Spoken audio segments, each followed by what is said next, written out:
तकरीबन 18 माह हो चुके हैं जब वजीर आजम नरेंद्र मोदी की सरबराही में मरकजी हुकूमत ने आर्टिकल 370 और 35A को गलतम करार देकर रियासत जम्मू कश्मीर को 2 मरकजी ज़ेर इंतजाम इलाकों जम्मू कश्मीर और लद्दाख में मुंतशिर कर दिया था, जिसके बाद वादी कश्मीर में अहम पेशरफ्तों का सिलसिला बदस्तूर जारी है,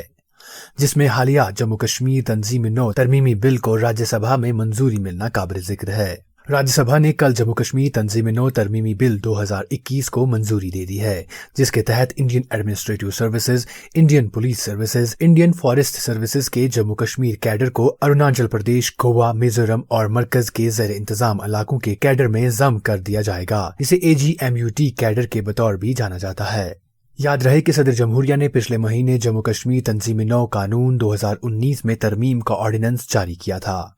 जहां एक तरफ मरकजी सरकार आए दिनों जम्मू कश्मीर को वापस रियासत का दर्जा देने के वादे करती है, वहीं दूसरी जानिब तंजीम-ए-नौ जैसे कानून भी पास किए जा रहे हैं, जिस पर कई लोगों ने खदशात जाहिर किए हैं कि शायद ही जम्मू कश्मीर को कभी वापस रियासत का दर्जा दिया जाए। वहीं इस ज़मन में हिज़्ब इख्तिलाफ की जमातों ने बिल की मुखालफत करते हुए कहा कि हुकूमत को जम्मू कश्मीर में हालात बेहतर बनाने पर तवज्जो मरकूज करनी चाहिए, न कि नित नए कानून बनाकर यहाँ के लोगों को यदल किया जाए। मरकजी वजीर दाखिला अमित शाह ने बिल पर मुबाहिसे का जवाब देते हुए कहा कि इस बिल में ऐसा कहीं भी नहीं लिखा गया है कि इससे जम्मू कश्मीर को मुकम्मल रियासत का दर्जा नहीं मिलेगा। उन्होंने इस बात का इयादा किया है कि इस बिल का जम्मू कश्मीर के मुकम्मल रियासत के दर्जे से कोई ताल्लुक नहीं है। उन्होंने कहा, मुनासिब वक्त पर जम्मू कश्मीर को रियासत का दर्जा दिया जाएगा। ब्यूरो रिपोर्ट, खबर उर्दू।